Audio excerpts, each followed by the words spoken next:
তাহলে দেখতে দেখতে আবার একটা রবিবার চলে এলো, আর রবিবার মানে এই দিলখুশ পর্বে আপনাদের বেশ কিছু কঠিন কঠিন প্রশ্নের আমার সহজ উত্তর থাকবে। যাই হোক, এখন কোনো কথা বাড়াচ্ছি না, বাকি পথটা যেতে যেতে কথা হবে। প্রথম বন্ধু কমেন্ট করেছেন অর্চিষ্মান মাইতি, দাদা রিয়েলমি আগে কত ভালো ফোন বানাতো, কিন্তু এখন কোম্পানির এরকম অবস্থা কেন?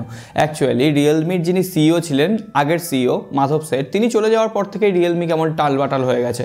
রিয়েলমি যখন ভালো ফোন লঞ্চ করছে সেগুলো ঠিকভাবে প্রমোট করতে পারছে না, লোকের কাছে পৌঁছচ্ছে না, এমনকি সেগুলো অ্যাডভার্টাইজমেন্টের দিক থেকে পিছিয়ে যাচ্ছে। যেগুলো ফিচার রয়েছে সেই ফিচারগুলো ঠিকভাবে রিয়েলমি প্রমোট করছে না। এছাড়াও আমরা দেখলাম রিয়েলমির সাব ব্র্যান্ড নার্জো বন্ধ হয়ে গেল, ডিজো বন্ধ হয়ে গেল, রিয়েলমি টিভি বন্ধ হয়ে গেল। রিয়েলমিকে লোকে কীভাবে ভরসা করবে? সেই ভরসার জায়গাটা তো কোম্পানি আমাদের দেবে, সেই কোম্পানি ভরসার জায়গাটা দিতে পারছে না।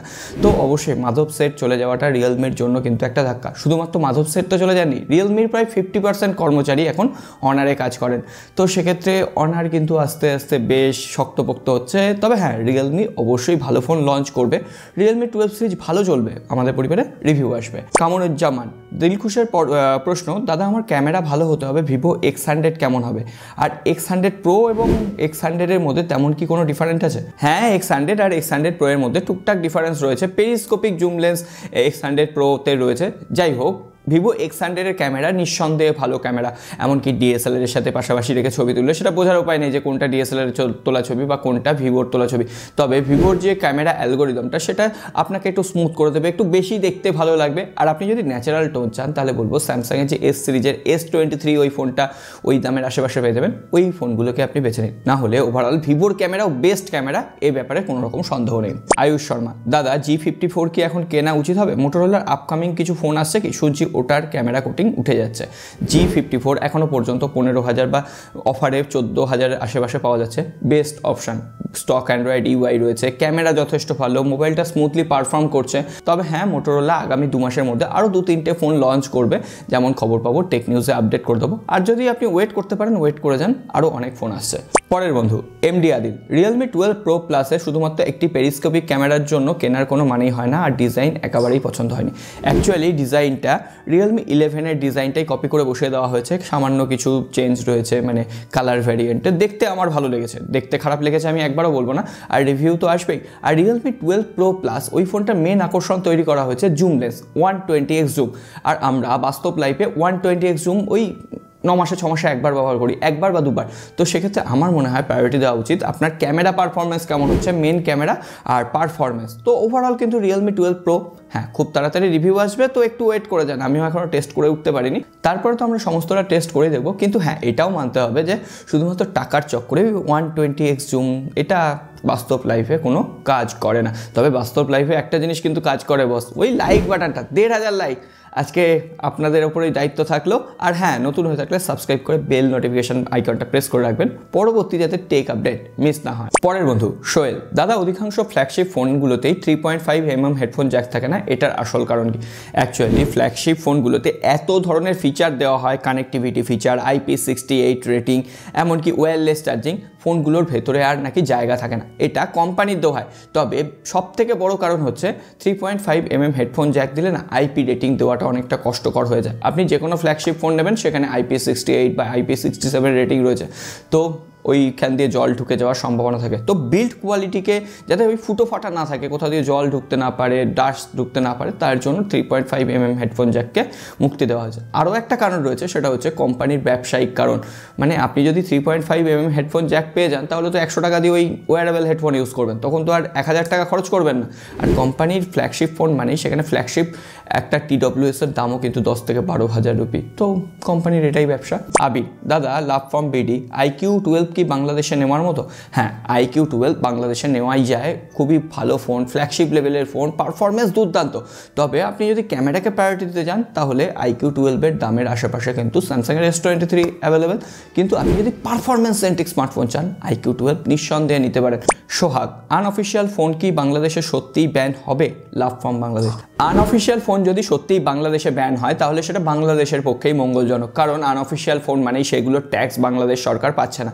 আর বাংলাদেশ সরকার ট্যাক্স না পেলে ট্যাক্সের টাকা অ্যাকচুয়ালি দেশের উন্নয়নের কাজেই লাগে, বিভিন্ন ধরনের ডেভেলপমেন্টের কাজে লাগে, সে ডেভেলপমেন্টগুলো অনেকাংশে থমকে যাচ্ছে। আর বাংলাদেশের মোবাইল ইউজার তো কম নয়, তো সেক্ষেত্রে আমার মনে হয় সত্যিই বাংলাদেশে আনঅফিসিয়াল ফোন ব্যান হওয়া উচিত।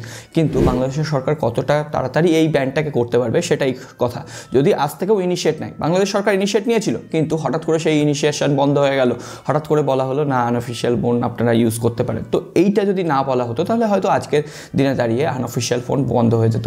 কিন্তু বাংলাদেশ সরকার আবার যেহেতু ইনিশিয়েট নিয়েছে, তো দেখা যাক, হয়তো এত তাড়াতাড়ি সম্ভব না হলেও আগামী 1 বছরের মধ্যে সেটা সম্ভব হবে যদি বাংলাদেশের সরকার একটা সঠিক উদ্যোগ নেয়। এটা আমার মত। সৈকত, 30 থেকে 35 হাজার টাকার মধ্যে অনেকেই তো ফোন সাজেস্ট করে, কিন্তু এত ফোন সাজেস্ট করে সেগুলোর মধ্যে চুজ করা কঠিন হয়ে যায়। আমি 30 থেকে 35 হাজারের মধ্যে দুটো ফোন সাজেস্ট করব, IQ Z7 Pro আর Vivo T2 Pro। এই দুটো একই স্মার্টফোন, আর একটা স্মার্টফোন হচ্ছে Motorola H40 Neo। এই দুটো স্মার্টফোন কিনে নিন, ভালোভাবে ইউজ করতে পারবেন, চুটিয়ে ইউজ করতে পারবেন। মলয়, দাদা আশা করি ভালো আছো। হ্যাঁ দাদা ভালো আছে। 2024-এ Samsung Galaxy S21 ultra used phone নেওয়া ঠিক হবে কিনা, আর হিটিং সর্বোচ্চ কত গেলে ফোনের জন্য ক্ষতিকর? হিটিং যত কম থাকবে তত ফোনটা কিন্তু বেটারভাবে স্মুথভাবে রান করবে। কিন্তু তার আগে বলে দিই, S21 আলট্রা আজকের দিনে সেকেন্ড হ্যান্ড নেওয়াই যায়, কিন্তু সেটার দাম কত তার উপর ডিপেন্ড করছে। ইন্ডিয়ান মার্কেটে যদি 40,000 রুপি, হ্যাঁ 30 থেকে 40,000 রুপিতে S21 আলট্রা রিফারবিশড মার্কেটে ছড়াছড়িভাবে পাওয়া যায়। তো আমি বলবো যদি কন্ডিশন ভালো থাকে, ক্যামেরা ভালো থাকে, ফোনটা যদি রিপেয়ার না হয়, ফোনটা ব্যাটারি কন্ডিশন ভালো থাকে, তাহলে S21 আলট্রা আজও ক্যামেরা পারফরমেন্স বেটার দিচ্ছে। কার্ভ ডিসপ্লে, S24 সিরিজে তো কার্ভটাই বন্ধ হয়ে গেল, তো অবশ্যই ওই ফোনটাকে একবার নেওয়া যায় ফ্ল্যাগশিপ এক্সপিরিয়েন্স করার জন্য। মোটামুটি 30 থেকে 32,000 বা 35,000ও কিন্তু আমি ওই ফোনটার জন্য খরচ করতে পারি, কন্ডিশন যদি একদম সুপার মিন্ট থাকে। ভেট মেহেদি, F সিরিজ আর A সিরিজের মধ্যে আসল পার্থক্য কী? দুটোর মধ্যে কোনো পার্থক্য নেই। F সিরিজ হচ্ছে ফ্লিপকার্টে লঞ্চ হয়, আর A সিরিজ হচ্ছে অ্যামাজনে লঞ্চ হয়। ওই ফ্লিপকার্টের F, অ্যামাজনের A, বাদবাকি দুটোই রিব্র্যান্ডেডের চক্কর স্যামসাংয়ের। 6H M10, আজকের দিনে কোম্পানিগুলো স্যামসাং আর আইফোন AI নিয়ে এত লাফালাফি করছে, এটাও কি আদেও খুব বেশি দরকার? জিনিসের ভালো এবং খারাপ দিক আছে। হ্যাঁ, AI ফিচার দিচ্ছে, সেগুলোকে অবশ্যই আপনি ইউজ করুন। আপনার ফোনে কোনো AI নতুন ফিচার এসছে সেগুলোকে ইউজ করুন, কিন্তু সেগুলো নিয়ে মাতামাতি করে একটা নতুন স্মার্টফোন লঞ্চ করছে আর আপনার টার্গেট থাকবে সবসময় ওই নতুন স্মার্টফোনটা কিনবো, তখন মনে হবে আপনার স্মার্টফোনটা ব্যাকডেটেড হয়ে গেছে। এই ধরনের মানে কি বলবো, গিমিকে পা দেবেন না। আপনার স্মার্টফোনটা আজও AI ফিচার দিয়ে ভর্তি। আপনি বিভিন্ন ওয়েবসাইট পেয়ে যাবেন AI ফিচারের, সেগুলো আপনি থার্ড পার্টি ওয়েবসাইট থেকে ইউজ করতে পারবেন। আপনি করুন না, অ্যাডোবের বিভিন্ন AI ফিচার রয়েছে, অ্যাডোবের লাইট রুমে পেয়ে যাবেন, ফটোশপে পেয়ে যাবেন, ইউজ করুন। তার জন্য যে আপনাকে একটা নতুন স্মার্টফোন কিনতে হবে AI ফিচার দেওয়া স্যামসাং বা অ্যাপেলের, এটার কোনো মানে নেই। এটাকে গিমিক বলেছি আমি। পরের বন্ধু আবির, আইফোন 16 সিরিজের আপডেট, আইফোন কি পারবে স্যামসাংকে হারাতে?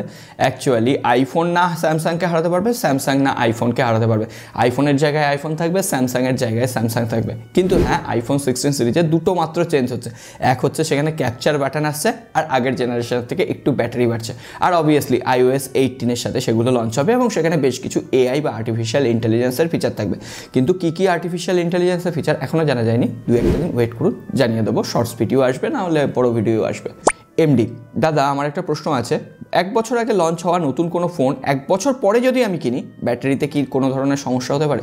যদি সেই ফোনটা একদম সিল প্যাক থাকে, ব্যাটারিটা কোনো রকম চার্জ করা হয়নি, ব্যাটারিটা একদম ইনট্যাক্ট রয়েছে, তাহলে ওই ফোনের ব্যাটারি 1 বছর আগেও যা আপনি ব্যাটারি ব্যাকআপ পেতেন, এখনও সেই একই ব্যাটারি ব্যাকআপ পাবেন। কিন্তু দেখা গেল ওই ফোনটা একবার চার্জ করে ওই ফেলে রেখে দেওয়া হয়েছে, বা ফোনটা 2-1 বার ইউজ করে ফেলে রেখে দেওয়া হয়েছে একদম ব্যাটারি ড্রেন করে, তাহলে ফোনটার ব্যাটারি কিন্তু বসে যাওয়ার সমস্যা হতে পারে। সিল প্যাক ফোন যদি আপনি 1 বছর বা 1.5 বছর পরেও কেনেন, কোনো রকম অসুবিধা হবে না। র্যান্ডম, স্কুল কলেজের শিক্ষার্থীর জন্য 15 থেকে 20 বা 20 থেকে 25 হাজারের মধ্যে কোন স্মার্টফোনগুলো ভালো হবে? 3 থেকে 4 বছর ব্যবহার করা যাবে।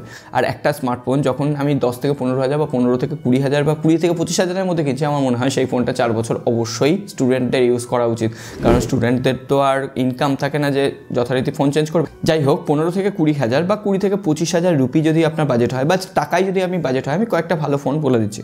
এক হচ্ছে স্যামসাংয়ের F14 বা M14, এই দুটো স্মার্টফোন নিতে পারেন। এছাড়াও ইনফিনিক্সের নোট 30 ফোনটা রয়েছে, তারপর ইনফিনিক্স GT10 Pro ফোনটা রয়েছে, রেডমি নোট 13 ফোনটা রয়েছে, তো ওভারঅল এই ফোনগুলো আপনাকে নিতে হতে পারে। এছাড়াও মোটোরোলা G54 ফোনটা রয়েছে, IQ Z7 ফোনটা রয়েছে। আর 25,000 রুপি যদি আপনার বাজেট হয় তাহলে এক্ষেত্রে মোটোরোলা H40 নিয়েও তো একদম মেন প্রায়োরিটিতে থাকবে, ওই ফোনটা বেস্ট হতে পারে। তো এই ফোনগুলো আপনি নিতে পারেন। আর যদি আপনার হাতে কোনো চয়েস থাকে অবশ্যই কমেন্ট বক্সে জানিয়ে যাবেন। সোমনাথ দাদা, রেডমি নোট 13 সিরিজের ফোনগুলো বাজারে এসে গেছে, এই টাইমে কি নোট 12 প্রো বা নোট 12 প্রো প্লাস নেওয়া ঠিক হবে? আমি হলে নিতাম না। অ্যাকচুয়ালি রেডমি বা রিয়েলমির এই সমস্ত মিড বাজেট ফোনগুলো যখনই লঞ্চ করে যায় নতুন ফোনগুলো, পুরনো ফোনগুলোর প্রতি কোম্পানি নজর দিতে ভুলে যায়, পুরনো ফোনগুলোয় আপডেট আসা বন্ধ হয়ে যায়। তাই জন্য আমি বলছি, এমনকি আপডেটের মাধ্যমে এলে হয়তো সেখানে বাগস থাকলো, সেই বাগসটার পরবর্তীতে আপডেটের মাধ্যমে ফিক্স হতেও অনেক টাইম লাগে। তো রেডমি বা রিয়েলমির ফোন 1 বছর হয়ে গেছে মানে সেগুলো আমি হলে অন্তত অ্যাভয়েড করতাম। সবুজ দাদা, বাংলাদেশ থেকে বলছি, আপনার ভিডিওর অপেক্ষায় থাকি। প্রশ্ন ছিল, আমার মোবাইলে যে সুপার ব্যাটারি মোড দেওয়া থাকে সেটা যদি ফুল থাকে, সেটা যদি চার্জ ফুল থাকে তখনও অন করে রাখি, কোনো সমস্যা হবে কি? না, কোনো রকম সমস্যা হবে না। আপনি যদি ব্যাটারি সুপার পাওয়ার মোডটা অন করে রাখেন বা ব্যাটারি যে সেভার মোডটা অন করে রাখেন, তাহলে মোবাইলের কিছু জিনিস আপনি রেস্ট্রিক্টেড করে দিচ্ছেন। পারফরমেন্স কিছুটা কমে যায়, মোবাইলে যে 5G আছে সেটা 4G হয়ে যায়, আর মোবাইলের ব্যাকগ্রাউন্ডে চলা কয়েকটা সার্ভিস বন্ধ হয়ে যায়, যেগুলো আপনার ডেইলি ইউজ ফোনের ক্ষেত্রে কোনো রকম প্রভাব ফেলবে না। হয়তো একটু অ্যাপ্লিকেশান তাড়াতাড়ি ক্র্যাশ করে দিল বা অ্যাপ্লিকেশানগুলোর ফোর্স ক্লোজ করে দিল, এই ধরনের প্রবলেম হয়। কিন্তু আপনি যদি ব্যাটারি সেভার মোড অন রাখেন তাহলে ব্যাটারির যে স্ক্রিন অন টাইম সেটা অনেকক্ষণ বেশি পাবেন।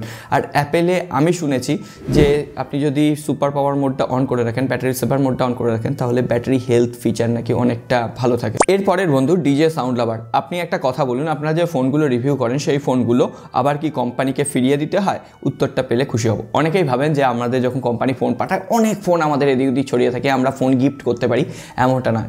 কোম্পানি হয়তো ফোন পাঠায়, সেটা হয়তো 1 মাস 1.5 মাস, কখনো কখনো 10-15 দিন পরেই থেকেই কোম্পানি বলতে আরম্ভ করে যে ফোনটার কাজ হয়ে গেছে, তাহলে ফোনটা আমাকে পাঠিয়ে দিন। এইভাবে ফোনগুলো কিন্তু বেশিরভাগই রিটার্ন হয়ে যায়। হ্যাঁ, 2-1টা কোম্পানি 2-1টা ফোন হয়তো আমাদের দেওয়া হয়, সেগুলো আমরা বেচে দিতে বাধ্য হই, আমাদেরও তো একটু প্রোডাকশন কস্ট আছে। MD জিহাদুল দাদা, OnePlus 12 আর IQ Neo 9 Pro কোনটা নেব? আমি হলে OnePlus 12 নিতাম। OnePlus 12 প্রথমত সফটওয়্যার অপটিমাইজেশন দারুণ, ফোনটা দেখতে সুন্দর, আর সবথেকে বড় কথা IQ থেকে OnePlus-এর যে ব্র্যান্ড ভ্যালু সেটাও আমার বেটার লাগে। আমি যখনই 40,000 বা 45,000 টাকার খরচ করব তখনই আমার মনে হয় একটা ব্র্যান্ডেড স্মার্টফোন কিনবো। IQর নাম তো আমরা জানি, কিন্তু আমাদের বাবা কাকারা IQ স্মার্টফোন একটু নাও জানতে পারে, তবে IQর থেকে OnePlus-এর ব্র্যান্ড ভ্যালু বেশি, আর সবথেকে বড় কথা সফটওয়্যার অপটিমাইজেশন আরও ভালো। স্পন্দন ভাই, আমার একটা প্রশ্ন ছিল, ইন্ডিয়া থেকে যে ফোন কিনি ভ্যাট ট্যাক্স দিয়ে, সেটা বাংলাদেশে চালাতে পারবো? অ্যাকচুয়ালি ইন্ডিয়া থেকে আপনি যে ফোনটা কিনছেন সেটা ইন্ডিয়ায় আপনি ভ্যাট ট্যাক্স দিচ্ছেন, তার টাকাটা মানে ভ্যাট ট্যাক্সের টাকাটা ইন্ডিয়ান গভর্নমেন্ট পাচ্ছে, বাংলাদেশের গভর্নমেন্ট পাচ্ছে না। সুতরাং আনঅফিসিয়াল ফোন ব্যান হয়ে গেলে আপনার ফোনটাও কিন্তু তখন আপনি ইউজ করতে পারবেন না। অ্যাকচুয়ালি এখনও তো বাংলাদেশে আনঅফিসিয়াল ফোন চলছে, এখন নিশ্চিন্তে আপনি কিনতে পারেন, তবে আমি সবসময় বলবো অফিসিয়াল ফোন কিনুন, বাংলাদেশের সাহায্য হবে।